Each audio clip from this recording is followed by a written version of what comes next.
Bueno, siguiendo ahora con otros tipos de sensores para la medición de temperatura, después de la termocupla, lo más importante, o el sensor más comúnmente usado en la industria, son las resistencias dependientes de la temperatura, o RTD, de su sigla en inglés Resistance Temperature Detector.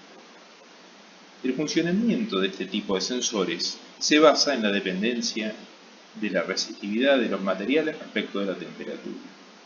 Hay determinados materiales, mayormente de tipo metálico, que guardan una relación entre temperatura y resistencia como la que se ve en la ecuación de arriba a la izquierda. La resistencia depende de la temperatura con un factor lineal, con uno cuadrático y un etcétera de potencias. Ahora bien, en determinados materiales, el término lineal es dominante respecto de los otros. Por lo tanto, existen rangos de temperaturas donde esta relación se puede aproximar por esta otra que está acá abajo, en la cual la resistencia del dispositivo depende de la temperatura en forma lineal a través de un coeficiente alfa. No confundir con el coeficiente del alfa de Seebeck, de la termocupla, en el cual nos daba unidades de microvolt o milivolt por grado. En este caso, si vemos el polinomio, este término es adimensional, este otro término también debe ser adimensional. Y si la T está en temperatura, grados centígrados o Kelvin, alfa deberá estar en 1 sobre grado centígrado o Kelvin. Bien, entre las opciones comerciales existen determinados metales que son usados para fabricar RTD. Los más comunes son los que se ven aquí en pantalla: el platino, el cobre, el níquel. Fíjense la curva de arriba a la izquierda, en la cual se representa temperatura en función, resistencia en función de la temperatura. Como pueden ver, dependiendo del material, tenemos distintos comportamientos. Por ejemplo, en el caso del níquel, podemos identificar tres zonas diferentes con distintas linealidades. En el caso del cobre tenemos básicamente dos zonas, y en el caso del platino podemos más o menos aproximar una linealidad en un rango de temperaturas muy amplio, que va desde temperaturas de bajo cero, escala centígrada, hasta casi 800 grados. Por eso es que los RTD de platino son los más usados, los más ampliamente difundidos, a pesar de que comercialmente también hay otros, ¿sí? Los RTD de platino, los de níquel, los de cobre, todos tienen un alfa definido, este coeficiente alfa que tenemos en la ecuación. Están definidos por normativas, ¿sí? En el caso del RTD de platino se da una circunstancia curiosa, que es que ese alfa está definido de forma diferente según la normativa norteamericana o la europea.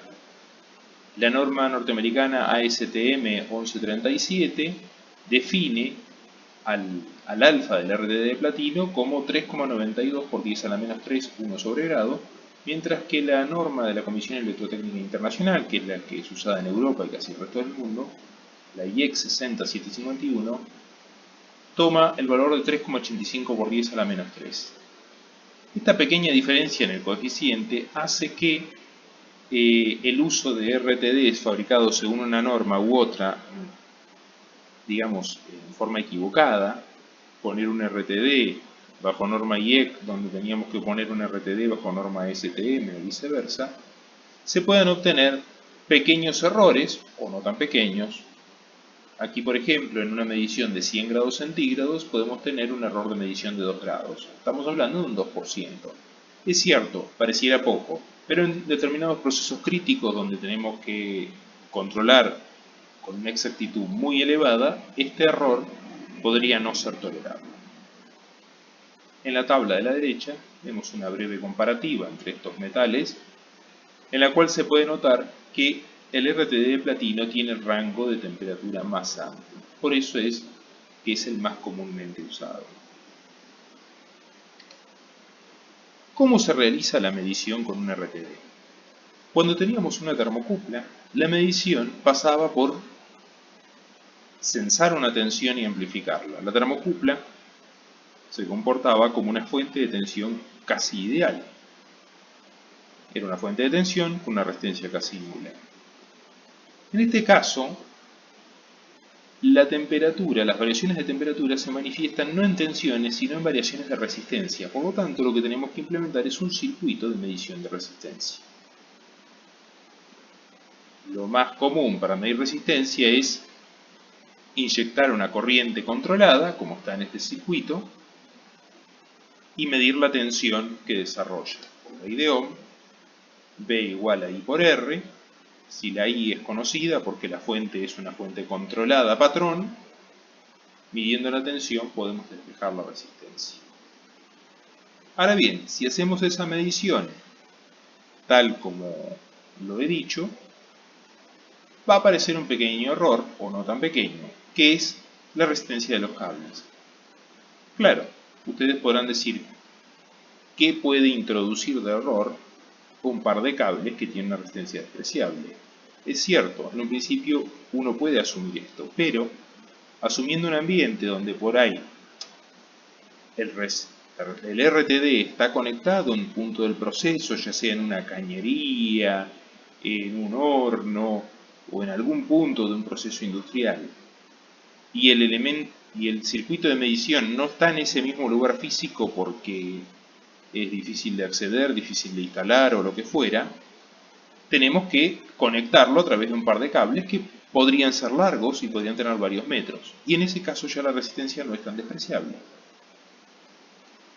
Por lo tanto, si hacemos un cálculo utilizando la ecuación del RTD, R0 por 1 más alfa T, y despejando, para el caso de una temperatura real, digamos, donde no hay resistencia en los cables, respecto de una temperatura medida con resistencia en los cables, podemos ver que se comete un error en la medición de temperatura que es constante y que es igual a la resistencia de los cables sumadas, acá identificadas como RW1, RW2, respecto de alfa por R0, donde R0 es la resistencia en reposo del RTD, la resistencia a 0 grados. ¿Sí? Recordemos la fórmula. R igual a R0 por 1 más alfa T. Cuando T es 0 grados, me queda R igual a R0. R0 es la resistencia a la temperatura de 0 grados centígrados. Otra forma de hacer esta medición es utilizar algún esquema tipo puente. Como ya lo mencionamos en la primera unidad, la unidad 0 de teoría de circuitos, cuando hablábamos de los puentes de medición como un tipo de circuito útil para instrumentar sensores y para hacer mediciones, este es un caso donde se puede usar un puente de equilibrio. Aquí tenemos el típico esquema de puente con sus 4 resistencias, donde una de las resistencias ha sido reemplazada por un RTD. Las otras resistencias son conocidas. Tenemos una fuente y una medición de tensión. Lo que hacemos es variar, por ejemplo, R2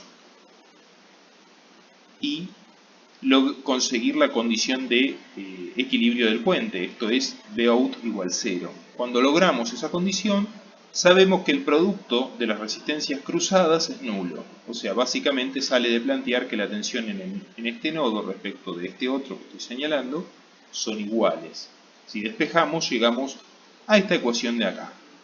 A partir de ahí podemos despejar cuál es la resistencia del RTD y por ende cuál es su temperatura. En este caso, también si consideramos la resistencia de los cables, aparece un error en el cálculo de la resistencia del RTD que está viciado por los cables. Para reducir este error, se puede utilizar una configuración diferente que se conoce como configuración de 3 hilos. La anterior, la de la filmina anterior, se conoce como configuración de 2 hilos. ¿Por qué? Porque hay 2 cables. Ahora veamos esta topología. Tenemos nuestro RTD Tenemos la fuente de corriente patrón que inyecta una corriente a través de RW1 y RW3. Y ahora hacemos la medición de tensión a través de RW1 y de un tercer cable RW2. El dispositivo de medición de tensión, el voltímetro, idealmente, como buen voltímetro, debería tener una impedancia de entrada, idealmente infinita o muy elevada, ¿sí? Cuando queremos medir tensión, no queremos cargar al circuito. Si nuestro medidor de tensión, nuestro voltímetro, tiene una resistencia de entrada baja, lo que va a hacer es cargar al circuito porque le va a tomar corriente y va a alterar la medición. Entonces lo ideal es que tenga una impedancia muy elevada. Asumiendo que nuestro voltímetro es muy bueno, o que es ideal, por RW2 no va a haber corriente. Por lo tanto, la medición de tensión que va a hacer el voltímetro va a ser la tensión que cae sobre el RTD más la tensión que cae sobre uno de los dos cables. Fíjense que ahora el cable identificado como RW3 no afecta a la medición. Y de hecho ahora el error en la medición de temperatura se reduce a un término. En la configuración anterior era RW1 más RW2 sobre alfa R0. En este caso es solamente RW1 sobre alfa R0. Hemos logrado reducir el error a la mitad. Lo mismo podemos hacer en un circuito tipo puente, donde volvemos a conectar nuestro RTD, pero ahora la medición con el voltímetro para detectar la condición de equilibrio no la hacemos respecto de este nodo que está acá, sino la hacemos en este otro nodo utilizando un cable dedicado. Como nuestro voltímetro que va a detectar el equilibrio tiene que tener una impedancia de entrada elevada, no va a haber caída de tensión en esta resistencia, y si aplicamos la condición de equilibrio del puente y despejamos el valor del RTD, ahora nos queda solamente afectado por la resistencia de uno de los cables.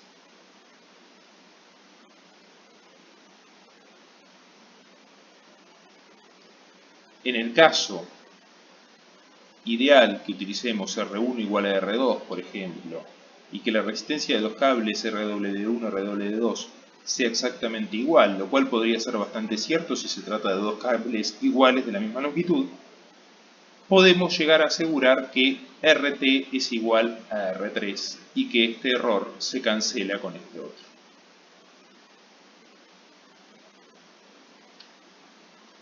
Finalmente, la topología de instrumentación más sofisticada en este sentido es la que se conoce como configuración de 4 hilos, en el cual se utiliza una fuente de corriente constante, un par de cables, hilos, como se le denomina en la jerga, para inyectar la corriente, y otros dos pares de cables para medir la tensión con el voltímetro de alta impedancia. Ahora, si bien sobre RW4 y RW3 vamos a tener una caída de tensión, nuestro voltímetro va a estar conectado directamente sobre el RTD, y como no va a haber caída de tensión, o la misma va a ser despreciable sobre RW1 y RW2, podemos decir que ahora la resistencia del RTD es directamente la tensión medida sobre la corriente de referencia y el error es nulo. Una vez conocida la resistencia, podemos despejar la temperatura de la fórmula lineal R0 por 1 más alfa T. Fíjense que en este caso, a diferencia de la termocupla, el dispositivo de medición es pasivo, o sea, no genera energía por sí mismo, lo que hace es alterar su resistencia. Por lo tanto, la energía se la tenemos que dar por fuera con nuestra fuente de corriente constante. Bueno, ¿cuáles son las ventajas de utilizar un RTD? ¿Por qué utilizaría RTD en un esquema de medición de temperatura industrial? Bueno, tiene varias ventajas. Es un dispositivo muy lineal, o sea, la relación resistencia-temperatura es muy lineal dentro del rango de uso. Tiene una elevada estabilidad, o sea, no varía sus condiciones con el tiempo, tiene una gran robustez.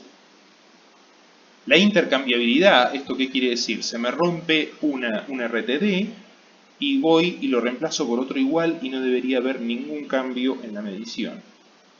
En la jerga, comercial, industrial, los RTD se identifican por su material y el valor de su resistencia en reposo, ¿sí? Entonces, por ejemplo, si les digo, vamos a usar un RTD de platino de 100 ohms, les voy a decir, vamos a usar un PT100, donde PT es la sigla de platino y 100 son los 100 ohms del platino. Así podemos hablar de un PT100, PT1000, un Q200, si será un cobre de 200 ohms, etc. Por último, entre las ventajas, tenemos un elevado rango de mediciones. Si bien no tenemos el rango de la termocupla, que puede llegar a estirarse hasta los 2000 grados en algunos tipos, acá podemos cubrir hasta unos 800 grados, lo cual cubre una gran cantidad de necesidades de industria. En cuanto a las desventajas, está el costo. Este es un sensor claramente más caro que la termocupla porque ya no es un par de alambrecitos, sino que es algo que su manufactura es más compleja. La sensibilidad es relativamente baja, en ese sentido estaríamos más o menos empatados con la termocupla. La complejidad de instrumentación, quieran o no, esto que parece trivial de hablar de 2 hilos, 3 hilos, 4 hilos, cualquiera diría, bueno, si la de 4 hilos es la que comete menos error, pongamos 4 hilos y se terminó. Pero claro, cuando pensamos ahora en una planta, en una gran nave industrial, en galpones donde tenemos hornos, cañerías, calderas, etcétera, que hay que monitorear 20 o 30 puntos distintos y que hay que llevar cables de un lado para otro, no es lo mismo pasar 2 que 3 que 4 cables, por una cuestión de instalación, por una cuestión de costos, por una cuestión de mantenimiento después. Con 4 cables es más factible que haya problemas que con 2 de mantenimiento. Entonces todo eso hace que la instrumentación sea relativamente compleja. Después está el problema de autocalentamiento. No nos olvidemos que el RTD es una resistencia. Por lo tanto, no puede escapar del efecto Joule. Si circula una corriente, se desarrolla una potencia y se calienta. Si hago circular una corriente I, el RTD va a disipar una potencia I cuadrado por RTD y se va a calentar. Si utilizo una corriente demasiado grande o inadecuada, el RTD se va a calentar por sí solo y va a generar una falsa medición de temperatura. Por lo tanto, es crítica el uso de fuentes de corriente de baja magnitud, no tan baja que no pueda detectar después el nivel de tensión. Y por último, la fragilidad. Este es un dispositivo más frágil que la termocupla, justamente porque también es más complejo. Bueno, los RTD físicamente pueden lucir como se ve acá abajo. RTDs tipo film, o sea, tipo dispositivo electrónico de plaqueta, en el cual tenemos un pequeño sustrato cerámico donde va impreso la resistencia con una capa de platino o algún otro material, y los tipo bobina, en el cual tenemos un sustrato cerámico cilíndrico donde el platino, en este caso, podría ser, va bobinado. Este es el tipo de formato más bien industrial, el que se utiliza para medición de temperatura, de altas temperaturas y ambientes industriales. Y generalmente no se utiliza así como está acá, expuesto, sino que se utiliza con unas vainas de este tipo, protectoras, donde el RTD va adentro, ¿sí? Acá tienen un corte, un plano, aquí a la derecha. El RTD va aquí adentro de la vaina. Esta vaina viene roscada de manera que se puede colocar, por ejemplo, en una tubería, en un horno, en una caldera, y ya queda montada en forma definitiva, y cuando tengo que cambiar el RTD por una cuestión de mantenimiento es simplemente sacar el RTD de adentro y poner otro. Y acá en la parte superior hay un pequeño contenedor en el cual suele ubicarse un dispositivo como este de la figura, que es un transmisor analógico, ¿sí? Este dispositivo, que más o menos para que se den una idea debe tener unos 6-7 centímetros de diámetro, es un transmisor analógico que lo que hace es convertir la lectura de temperatura en un formato usualmente de corriente para transmitir a una centro de cómputos, a un PLC, algún gabinete técnico, etc. Básicamente la idea es, para no llevar cables de 10, 20, 30 metros y tener todo el problema de ruidos y de errores introducidos por los cables, este dispositivo lo que hace es convertir la lectura de resistencia en corriente y transmitirla sobre una línea de corriente que tiene cierta inmunidad al ruido. Este es un dato accesorio, informativo, pero para que entiendan que usualmente no se transmite el valor de resistencia como resistencia en sí, sino en otro tipo de formato. Esto básicamente es el resumen o compendio de lo que sería introducción a los sensores de temperatura y en este caso particular a los RTD.